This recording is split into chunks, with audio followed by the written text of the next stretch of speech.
Hello, my name is Zylla. I'm a medical oncologist and also the medical director of our Cancer Research Center at Health Partners in Park Nicollet. And I'm excited to talk to you today about cannabis use, which has been one of my research areas of interest and now actually becoming a bit of a clinical area of interest too. So there we go. So this is the overview of what I hope to cover today. The focus will be the three questions. Will cannabis help control symptoms? Does cannabis cure cancer, and is cannabis safe? And then I'll end by giving you some updates about what we're doing at Research in Park Nicollet. I wrote a review article on this topic a couple of years ago. You should still be able to get the full text link there on the right. And I really wrote this in the minds of a reader like a patient. So I hope it's something you could look at if you have questions about things. And we're actually going to focus on some of the figures that I put into that paper. This was the overview figure that I had to kind of guide the discussion. I'm basically going to follow this for our discussion today. So you can see the key questions we'll try to address. Is cannabis safe? Is cannabis available? What products are available? Will it help? And is it safe? So first question, obviously, is what are the regulations and laws? As you may know, there is a green wave spreading across the country. You can see states that are in darker green are now the states that have had adult recreational use. Most recently, I believe in 2020 here, South Dakota and Michigan were added to that. And you can see Minnesota, of course, in the more comprehensive medical cannabis program, which is where a lot of the states typically start. Really only a handful of states have no potential for CBD or THC type programs thus available. In Minnesota, these are the qualifying conditions for our state program. It started with original indications of which cancer was clearly one of them. For that cancer, you had to have severe or chronic pain associated with it, nausea or severe vomiting, or cachexia or severe wasting. There have since been a number of indications added, of which, of course, some of our patients with cancer also have other potential certifiable conditions. Most notably, and it's not on this slide, but in 2020, a indication for chronic pain was added, and that obviously is fairly widespread indication. And as a result, you can see from this slide, this is the number of active patients in the registry starting back in 2015 on the left. Kind of a slow start. Even the first year, it probably barely got to about 1,000 patients. And really ever since then, it's kind of taken off. You can see the reasons probably it took off were in 2016, intractable pain was added, and then a little more broader definition of pain with chronic pain was added in 2020. Now we're up to about 30,000 patients in total in the Minnesota cannabis program as of just a few months ago. In terms of the patients certified for a cancer indication, it's only about 7%, although again, I wonder if some of those chronic pain patients might be included with a prior history of cancer.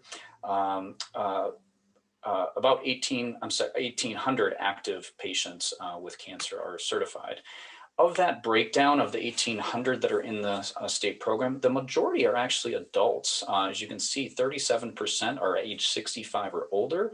That's different from the more general, all-encompassing conditions, and probably a testament to our patients with cancer typically being a bit older to begin with.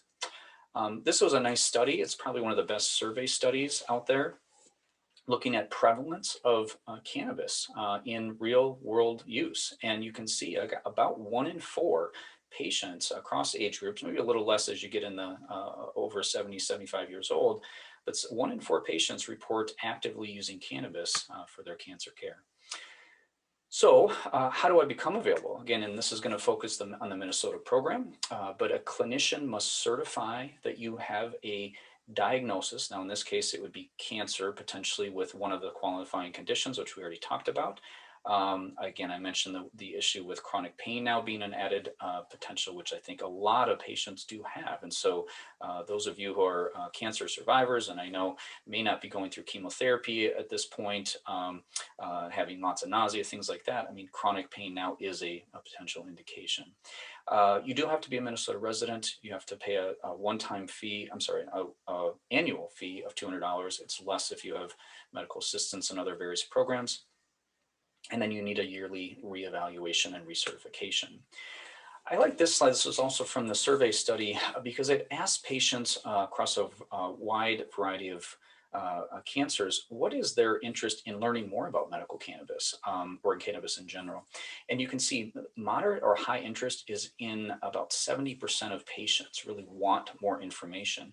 The figure on the right, a little busy, I know, but basically asking, where do you want that information to come from? In that box, the one on the left, about 75% of patients actually want that to come from their medical care team, their cancer care team, but only about 40% are actually getting it from their care team. So I think they're looking to us as oncology providers to give that, but I don't know that the patients are always getting it that way. So another big topic, of course, is, well, so I got registered, I'm certified, what products are available and what's the difference with these THC, CBDs, the ratios, and then of course CBD alone and these things that you can find over the counter is a whole nother topic. So again, in that review article, I created this figure, this slide to try to summarize really what's available. On the top, you can see there are prescription medications. The most common are dronabinol or nabilone. These are not actually commonly used in clinical practice, though. They are synthetic THC drugs, and they don't include the other things that the cannabis plant has, like CBD and terpenes and other things that probably make cannabis a bit more tolerable, and which is why they're not really commonly used. They're just not very tolerated. The best product that's out there that's probably come the closest to a prescription medication is a drug called nabiximols or Sativex.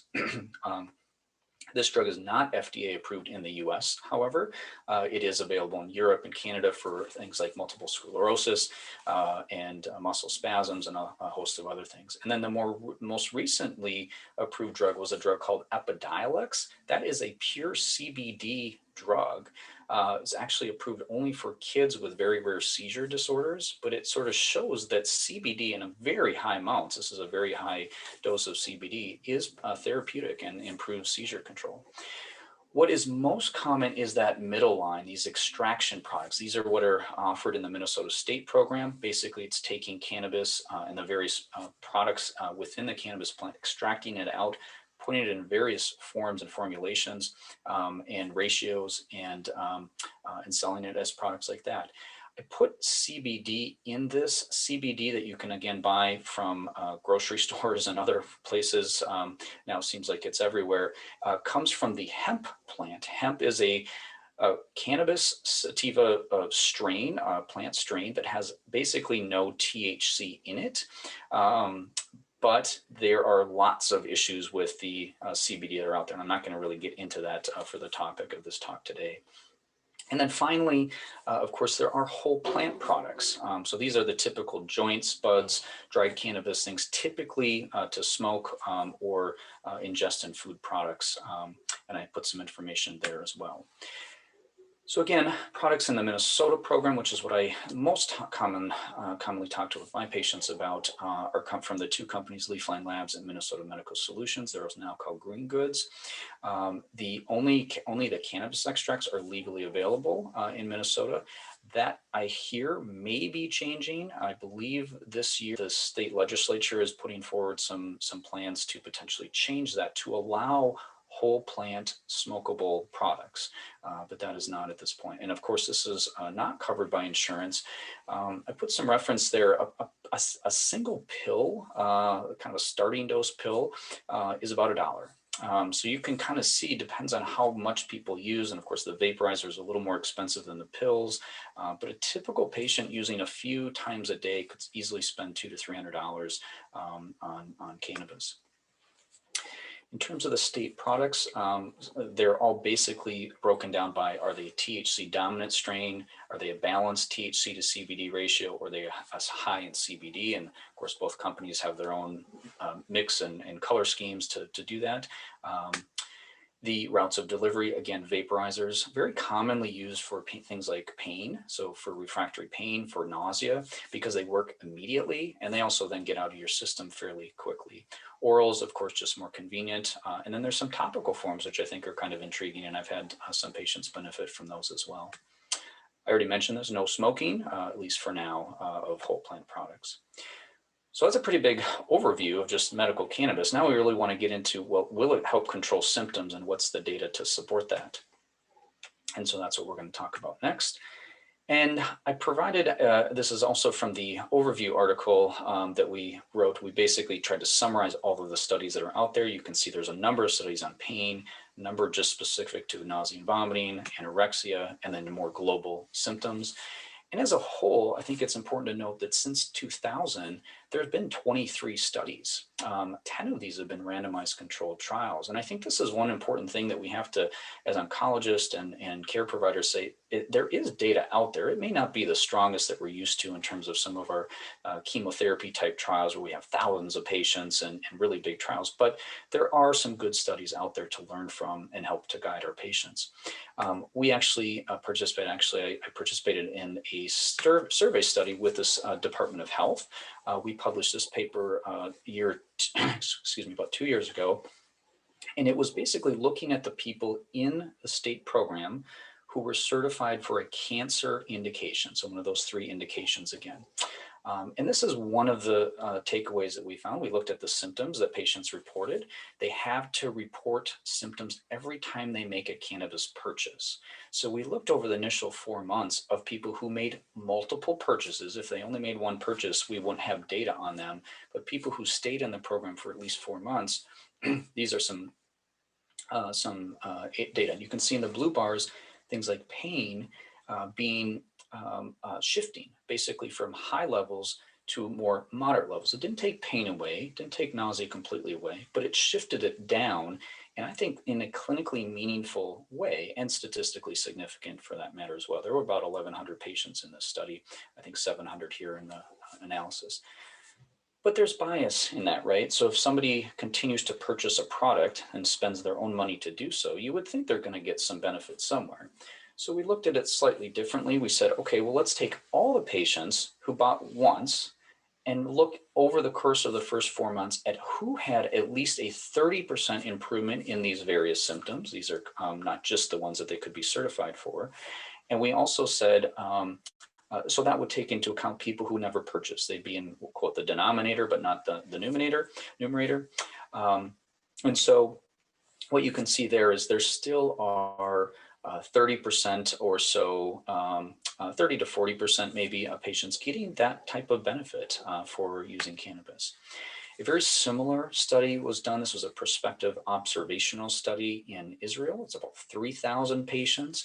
About half of these patients had stage 4 or advanced disease. But again, you see pain levels being quite high, being shifted into more moderate levels.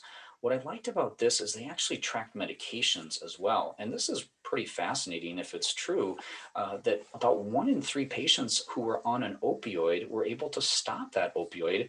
Another 10% were able to cut their dose down. So kind of showing that pain certainly could be improved. Now, again, maybe these are all patients who had more early stage disease. They were having pain initially in their treatment, and 6 months later, their pain was getting better anyway, and it wasn't all related to cannabis, but still kind of impressive results. So we tried to do something similar. In 2018, I created and launched this study. It's a clinical trial we called it CAN-CAN. And basically, it enrolled patients who had an advanced cancer, incurable cancer. They had to be on opioids. We had 30 patients, and the cannabis, interestingly, was provided free of charge. So that took away the cost issue. The companies in the state were collaborators on this, and they provided the cannabis products. So patients could pick and choose which they wanted, what doses, how much they wanted to go up on the doses. It really gave us a lot of interesting information. It was a randomized study. So what we randomized to is either getting that cannabis early for 3 months or having to do standard care, standard treatments, palliative care perhaps, and then getting cannabis 3 months later.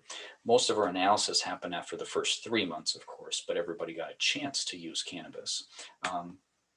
And one thing I think is really novel about this is we actually published, well, the paper is under review right now. This is our dosing protocol, which we put in the paper. And it really just kind of shows how we tried to titrate up in terms of the dosing. And we, I think, kind of show that we can do that pretty safely and pretty rapidly. And that's important, of course, with this. You don't want to give up on something that just may be not being used at the right dose. And you, of course, don't want to overdo the dose and have people have too many side effects initially. So the general mantra, much like we we do with opioid use is start low, go slow, but that slow titration upward can happen every couple days, essentially. This is just a slide kind of summarizing what our patients in the study actually used. Again, it was around 30 milligrams for THC and maybe slightly less than that, about 15 milligrams a day for the CBD component. So a little heavier on the CBD use, and that titrated up. This is a very brief figure about our results of that study. And again, with only 9 patients that we analyzed in each arm, you cannot make any grave or great conclusions about this, and really statistical analysis we didn't even bother doing. But you can see in the early cannabis group, there were 2 patients who met their what we call personalized pain goal. Basically, are they at or below the level of pain that they feel comfortable at? And in the early cannabis users, there actually went from 2 to 4 over those 3-month period. Obviously, it actually went down in the delayed cannabis group. And similar to the other paper I mentioned, the opioid use was able to at least stay constant on average for the early cannabis users, whereas in those first 3 months in the delayed cannabis users, the opioid amounts increased by more than 50%. So again, not a definitive study, but it's a pilot study, which we're really excited about the results, and we're hoping to do further follow-up trials very similar in nature. I'm going to touch on this topic next. Will cannabis cure my cancer? And why do I even want to talk about that? Well, it's because there are a lot of patients who kind of believe this. In that same survey study, of the people who are using cannabis, the 209 patients, almost 1 in 4 believe that cannabis was helping to treat their cancer. There are hundreds of case reports in various books and other materials. There's this material called Rick Simpson's oil, which is very commonly talked about online and social media. And then I highlighted this. I believe it's still available on Netflix. It's called Lead the People. It's a documentary, which actually was pretty well done, and actually interviewed a lot of the key medical experts, or cannabis experts, at least that I'm starting to get to know in the field, but follows kids, mostly kids with pediatric cancers. And it was kind of an interesting topic. The problem is there really is no clinical data to support this. There's lots of anecdotal data. A lot of the data comes from preclinical studies, so in vitro or lab experiments, or potentially animal model experiments like mice. But we all probably know that what happens in a lab dish does not necessarily translate to what happens in a patient's body. So there are 2 studies, both in recurrent glioblastoma, that's a rare but very deadly brain tumor, that has looked at this. Those studies were also quite small and really not very convincing. I looked just recently at clinicaltrials.gov, and really there are not many studies out there looking at this topic either. Most of the time, cannabis is focusing on, trials are focusing on symptom control and safety issues. There are some things out there that we sometimes look at, though, things like case reports. And so one of the things we looked at was a case report. Here's an example of what I would say is a pretty good case report. This is a patient, an older patient, had a new diagnosis of lung cancer. He decided not to do any standard therapy. You can see he had scans on the left.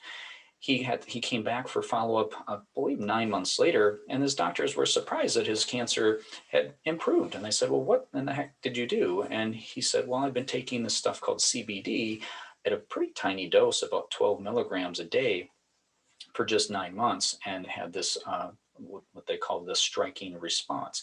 I would agree that was a pretty strong response. The problem is we went ahead and analyzed all of the case reports. This is also a paper I'm just submitting right now and hope to have published in the coming months. But what we did is we looked at all the reports and said, what are they using in these reports, and what are people claiming, and how good is the data to back that up? And the problem is there is not good data. They were very, very poorly written case reports. They did not provide enough information to really make that claim. A lot of the time, cannabis was used alongside chemotherapy, and yet they were claiming that the cannabis was helping to treat the cancer.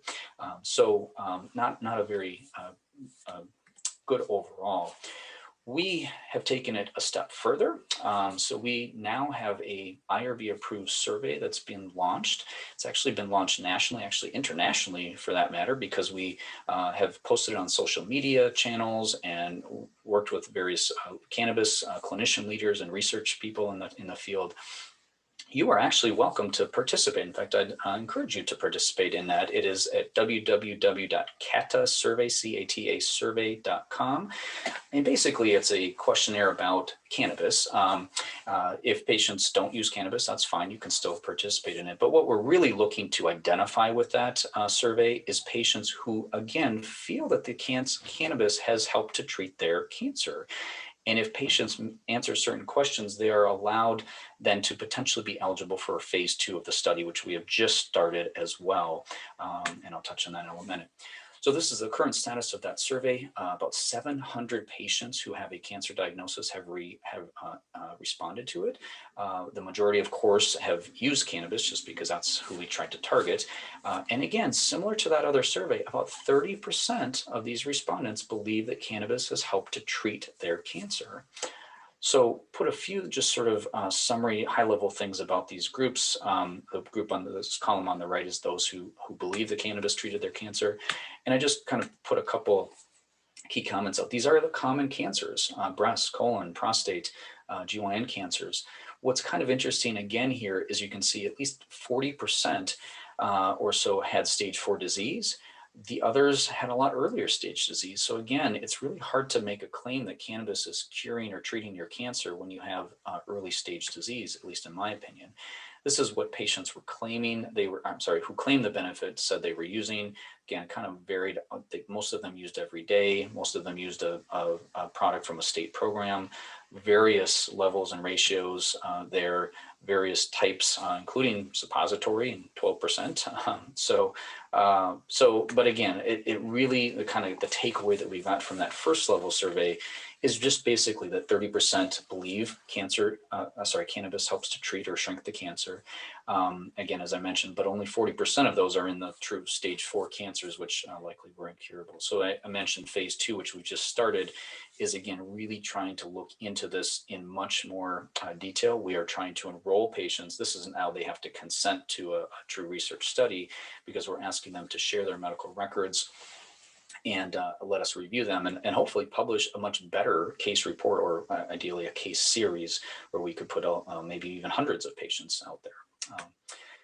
So again, if you have a story or to share or something to report, please feel free to reach out to us or complete one of those surveys. Okay, lastly, is cannabis safe? This is an important topic too, and what are the risks and kind of safety issues? My general feeling on this is that cannabis is a very safe medicine. I kind of equate it with alcohol in some ways, and I think it's much safer than alcohol, both in the short-term issues and potentially the long-term health consequences that chronic and heavy alcohol use does. There are some things that I think are contraindications. I think age under 25, we don't treat a lot of pediatric or even anybody really under 25. But there are some issues with brain development. I think certainly some data out there that we need to be careful with.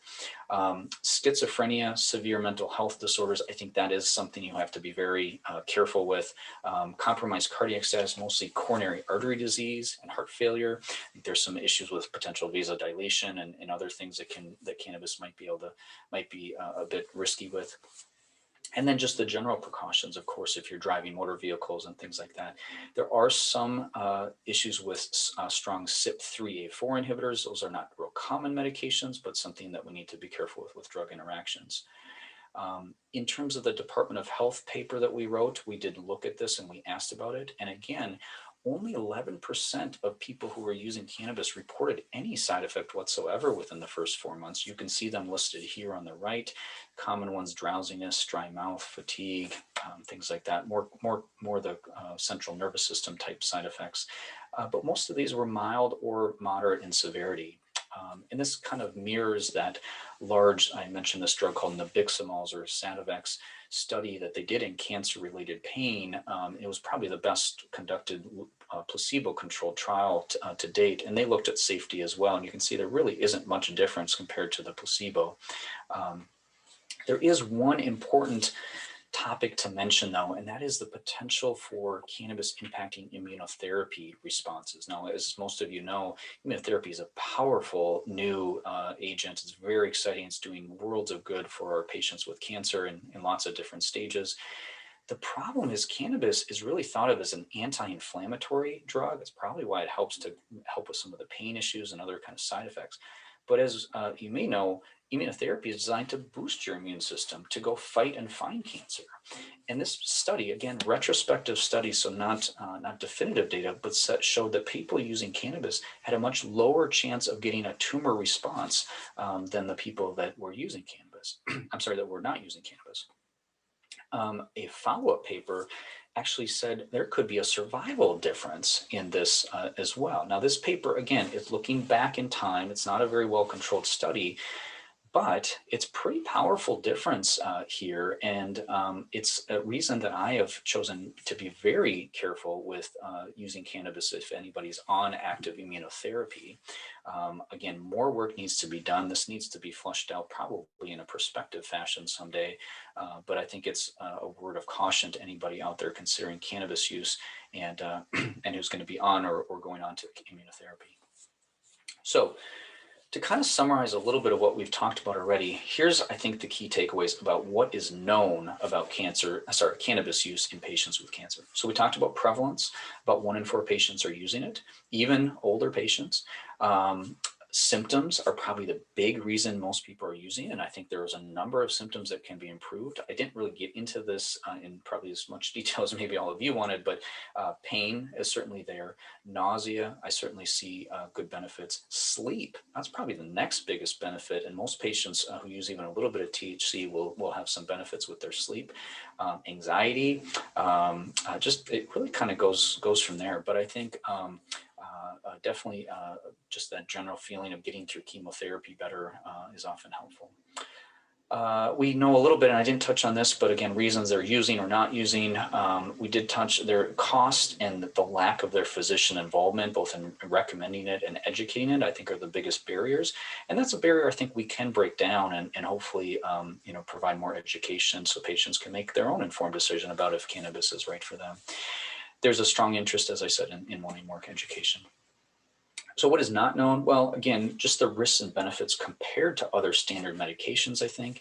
How well does cannabis reduce really these other medications? So like we talked about opioids, or maybe it's their nausea medicines. I know people use a lot of nausea medicines, make them constipated. What if cannabis, could do that same thing? Dosing, again, we don't really know exactly what dose is needed. It's probably very patient specific. And then costs, again, is it worth it? Is it worth it from a cost benefit ratio? So there are a lot of questions that we need to continue to answer. We're trying to do that in a large scale with our research and education stuff at Park Nicollet and Health Partners. This is just a small list, not to overwhelm you, but 10 things that I'm working on right now. On the right, I'll just kind of summarize it. The most exciting one is actually the top one, number 1. It's a study I'm working on actually with Dr. Ann Blaze here at the University of Minnesota, where we were given a National Cancer Institute funding to complete a very large Minnesota state survey to really dive into some of these unanswered questions about cannabis. Just in general, we need to continue to grow our cannabis philanthropy program. Research for this is hard to get research funding for doing cannabis research. And much of the work that I've done has actually been on the heels of philanthropy. I'm going to touch on in the next slide, launch of a cannabis in cancer clinic, which I've just created. And then I'm just going to touch on 2 studies on this list. There's a topical cannabis study that I'm really excited about, and I think I'm going to be able to get launched at some point this year, looking at people with patients with breast cancer who are on an aromatase inhibitor, who often have very bad joint pain, such that it sometimes causes them to stop their drug. And we want to use a topical version of cannabis to see if that can help that pain. Similarly, I'm also wanting to do a similar topical study for patients with chemotherapy-induced peripheral neuropathy, certainly a very common side effect that unfortunately a lot of our cancer survivors get from various chemotherapy agents. So that's another population I'd like to study with the topical cannabis. I also do have a proposal that's in the works for looking at that. And we talked about that GBM population who really do quite poorly.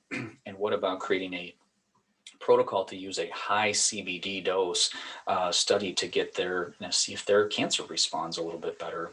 So things like that. There's a lot of other ideas I have, but this is the one I'm actually most excited about too. This is a clinic that I just opened in late 2020. It's called Cannabis in Cancer Research and Education Clinic. I call it CanCare for short. And basically it's targeting patients with cancer who are interested in learning more about medical cannabis or potentially using cannabis already, but wanting to know more about how to really incorporate it and dose it and things like that. So we cover all of these things in a virtual one-on-one education clinic. Basically, it's a clinic visit using all our new fancy electronic technology. The little blurb on the left is a handout that I've created, and I'm happy to provide that to the organizers of this committee. It's about a 3-page document, just really kind of goes through a lot of what we just talked about, but in very patient specific form. And the document on the right is actually our sort of flyer, our information flyer, which we just started handing out in our cancer clinics at Park Nicollet. I will state that there is a phone number there. That is how you would make an appointment. And I am happy to see patients from outside of our care organization.